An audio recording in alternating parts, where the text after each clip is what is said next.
जैसा कि संकटा चौथ आ रही है 2026 में माघ महीने के कृष्ण पक्ष को जो चौथ आती पूर्णिमा के बाद उसको संकटा चौथ बड़ी चौथ के नाम से जाना जाता। बहुत से नाम है उनका, क्योंकि तिलवा चौथ कहीं कुछ भी अपने अपने उधर का स्टेट के अनुसार रहता है, पूजा भी होती है अपने अनुसार।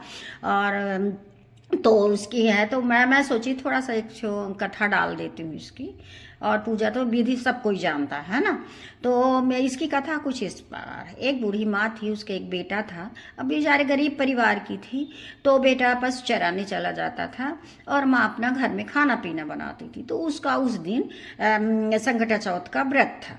तो क्या करे कि गुड़ को कूटने लगी। इसमें काली तिल और गुड़ का विशेष महत्व है, वही भोग लगता। गणेश भगवान को लाल पुष्प चढ़ते, पीले लाल मेन है, और दूबी चढ़ती है, और भी जो कोई भी चढ़ाना चाहे। तुलसी नहीं चढ़ती इनमें, भोग में भी नहीं रहती है ना। तो वो कर रही थी, इतने में उसकी देवरानी आई।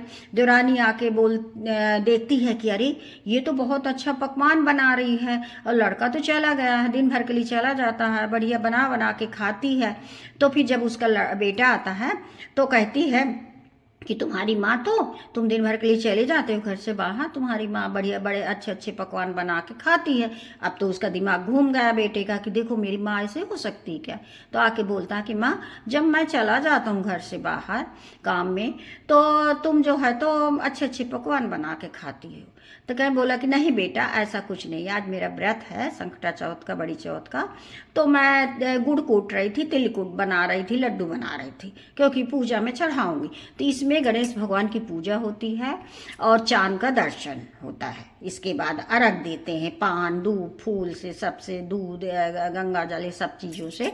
और पहले पूजा कर लिया, फिर चांद निकले तो अर्घ दे लिए। तो इस साल चांद निकलेगा 9:07 में दिया हुआ। फिर आप लोग और देखिएगा और सब कुछ जानिएगा।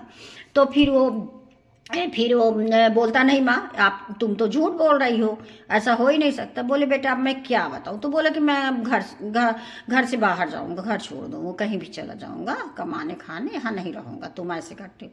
तो फिर जब पूरी तैयारी करके जाने लगता है तो माँ की ममता तो है, उसी के लिए तो व्रत रहती थी, पति और संतान के लिए, पुत्र के लिए आदमी रहता है, घर की खुशी शांति के लिए। तो वो बोली कि अच्छा बेटा तू जा रहा है तो ये तिली है, मैं पूजा के लिए रखी हूँ, पूजा की तिली, तो इसको तू ले जा। जब भी तेरे सामने संकट आए तो बैठ जाना जमीन में बढ़िया अच्छे से पवित्र करके, और चारों तरफ से तिल को डाल लेना, अपने घेरा लगा लेना, और थोड़ा थोड़ा करके। तो और जो भी संकट हो तो बोलना कि इससे मेरे को वो करिए, मेरा संकट दूर करिए। यदि मेरी माँ संकटा चौथ का व्रत करती हो तो फिर आप हमारा ये संकट दूर करो। तो फिर अब देखना तुम कैसा होता है, मैं झूठ बोल रही कि सही बोले। फिर वो गया, तो जाते जाते एक शेर मिला। तो वो सोचा कि अब तो मेरे को शेर खा जाएगा भाई, सामने आऊँगा हूँ तो अब मैं क्या करूँ। फिर उसको याद आती कि मेरी माँ तो ऐसा बोली है। तो वो ऐसे ही करता, बैठ जाता घेरा लगा के, और बोलता है कि यदि मेरी माँ हे संकटा चौथ महाराज, यदि मेरी माँ व्रत करती हो तो मेरे ये शेर जो है गाय बन जाए। वो शेर गाय बन गया, हो गया। माँ व्रत का बहुत प्रभाव होता है। संकटा चौथ तो बहुत दुखों का निवारण करती, संतान भी देती है। मेरे यहाँ जमाया है, मेरा नाती यही है। जैसे मैं बड़ी संकटा के बाद संकल्प ली और साल हो पूरा होते होते मेरा नाती हो गया, तो मुझे तो बहुत विश्वास है। तो फिर अब आगे चलता है, फिर अब आगे चलता तो एक उफनती हुई नदी मिलती है। तो बोला अब तो हमारी मौत निश्चित है, क्योंकि यदि हम उधर नदी पार नहीं करेंगे तो शेर जानवर खा लेंगे जंगल के मेरे को। और यदि उफनती नदी में हम उफलती नदी पार करेंगे तो उधर बह जाएंगे, मर जाएंगे, आज मौत तो निश्चित है। फिर वैसे करता है, बैठ जाता है तट पे, नदी के तट पे, और ऐसे बोलता है। तो कहता है कि हे मेरी माँ यदि संकटा चौथ का व्रत करती है तो आप दोनों बीच में नदी अलग अलग हो जाए, फट जाए, रास्ता बन जाए कि मैं रास्ता पार कर लूँ। तो फिर जैसे बैठता है, आँख बंद करके देखता है कि वो हमारा रास्ता बन गया, वो पार हो जाता है। फिर आगे जाता है। चाहती हूँ, थोड़ा सा ब्रेक हो गया था, फ़ोन आ गया था।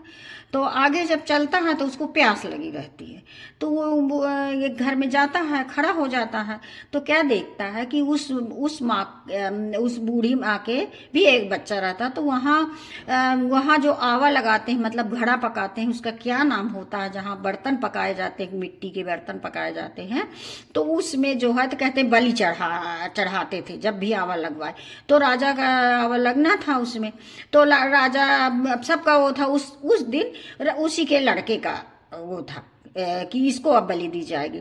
तो डिग्गी पिटवा दिया, बोले कि तुम्हारे, तो वो माँ जब पकवान बनाए तो हंसे, और जब बच्चे की याद करे कि मेरा बच्चा का आज लास्ट दिन है, अंतिम है, अब हो गया, बलि चढ़ जाएगा, तो रोने लगे। इतने में वो बूढ़ी माँ का पुत्र कहता है कि माता जी आप क्यों ऐसा रो रही, हंसती हैं और रोती हैं, क्यों ऐसा करती? तो बोले बेटा आप क्या कहूँ, मेरे बेटे की राजा के आवा लगा है वो, तो वहाँ बलि चढ़नी है, इस बार इसका नंबर है। तो अब जब पकवान बनाती हूँ कि खा पी के जाएगा, पकवान बनाती तो खूब हंसती हूँ, और जब याद आता कि मेरा बच्चा अब हो गया, अब चला जाएगा, हो गया हमेशा के लिए, तो रोना आता है। तो बोलता है कि आप ऐसा करो, जो भी पकवान बनाए हो माता जी, ये सब पकवान मुझे खिला दो अच्छा अच्छा, और मेरे को सुला दो अपने घर में, और जब राजा के दूत आए तो फिर मुझे जगा देना, मैं तुम्हारे लड़के के बदले में मैं चला जाऊंगा वहाँ। तो बोले ऐसा कभी होता है कि किसी की आई मौत में दूसरा कोई चला जाए, वो तो मेरे को बेटा को जाना होगा। तो बोले तुम हमारी बात मानो। तो ऐसी करती, सुला देती। जब राजा के दूत आते हैं तो राजा के दूत आते हैं, दरवाज़ा खटखटाती है 2 बार 3 बार, फिर वो दरवाज़ा खोलता है और वो पहन के कपड़े उपड़े चला जाता है, और वहाँ आवा में जा उसको कर देते हैं, बैठा देते हैं। तभी वो अपने अपने माँ को जो बोली बताई थी वैसी करता है कि यदि मेरी माँ संकट चौथ का व्रत करी हो तो मेरे को आँच भी ना लगे, या बिल्कुल मैं ना चलूँ, अच्छा से निकल आऊँ। तो लगाता है। फिर इसके बाद थोड़ी देर बाद घंटी आ जाती है, टक टक घड़े की आवाज़ आने लगी कि पक गया घड़ा। तो बोलते हैं अरे इसको तो आवा पकने में 6 महीना लगते हैं, आज तो ऐसी इतना जल्दी हो गया है, ये क्या बात है? तो फिर धीरे धीरे खोलना शुरू करते हैं आवा को। तो बोलता है, आवाज़ आती कि भाई धीरे धीरे खोलना, हमको ना चोट लगे। तो बोले यहाँ से तो अंदर से आवाज़ आ रही है। तो फिर धीरे धीरे खोलते हैं, जब उसको खोलते हैं तो निकल आता है। तो फिर रानी बोलती है कि इतना बड़े आवा में सब जल जाता है, खाक हो जाता है, और ये कैसे बच गए हैं भाई? तो फिर बताता है कि ऐसा ऐसा है। तो रानी क्या कहती है कि हम अपनी बेटी की शादी इसी लड़के के साथ करेंगे, इन्हीं से करेंगे।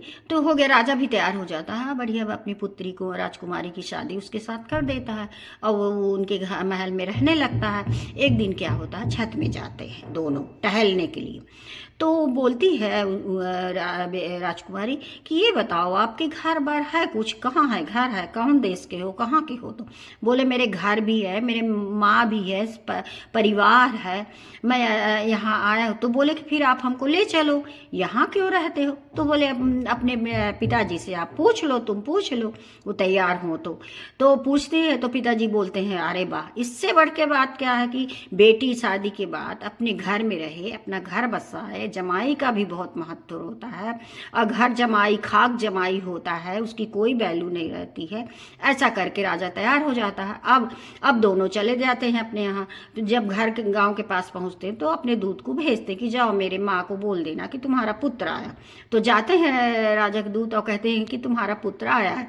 तो जाती है, वो कहती है कि मेरा पुत्र कहाँ से आएगा, मेरा पुत्र तो बहुत चला गया, पता नहीं उसको क्या हो गया है, उसकी मौत हो गई, कुछ पता नहीं चल।